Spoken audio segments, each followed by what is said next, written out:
আজকের এই ব্লগে আমি আপনাদের সাথে ভাগ করে নেব ওড়িশার অন্যতম ঐতিহাসিক এবং আধ্যাত্মিক স্থান ধৌলিগিরি মন্দিরের কিছু কথা। ধৌলিগিরি মন্দির, যা শান্তিস্তূপ নামে পরিচিত, ভূমি থেকে প্রায় 400 ফুট উঁচু ধৌলিগিরি পাহাড়ের চূড়ায় অবস্থিত। ভুবনেশ্বর শহর থেকে এটি প্রায় 33 কিলোমিটার দূরে।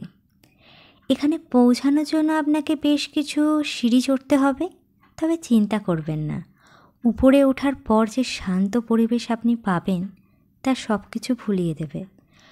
ধৌলিগিরি মন্দিরের উপরে দাঁড়িয়ে আপনি ভুবনেশ্বর শহরের অপূর্ব দৃশ্য দেখতে পাবেন। প্রকৃতির এই সৌন্দর্য সত্যিই মনকে প্রশান্তি দেয়।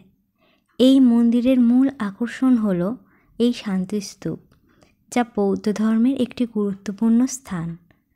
ধৌলিগিরির ঐতিহাসিক গুরুত্বও অনেক। এখানেই খ্রিস্টপূর্ব 261 সালে সম্রাট অশোকের যুদ্ধের পরে তিনি অহিংসার পথে চলার সংকল্প গ্রহণ করেছিলেন। তারপর এখানেই শান্তিস্তূপ স্থাপন করা হয়।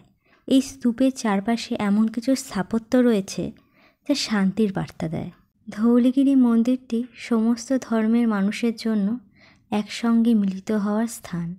এখানে আসার পর সত্যিই মনে হয় এই শান্ত পরিবেশ জীবনের সমস্ত চাপ ও ক্লান্তি দূর করে দেয়। আমি নিশ্চিত যে আপনি যদি এখানে আসেন তবে আপনার মনে এক নতুন প্রশান্তি অনুভব করবেন। আজকের এই ব্লগ এখানেই শেষ করছি। যদি ভিডিওটি ভালো লেগে থাকে তাহলে অবশ্যই লাইক, কমেন্ট, শেয়ার করতে ভুলবেন না। এমন আরও ব্লগ ভিডিও সঙ্গে নিয়ে ফিরবো ফের অন্য কোনো দিন। সাথে থাকার জন্য সবাইকে অসংখ্য ধন্যবাদ।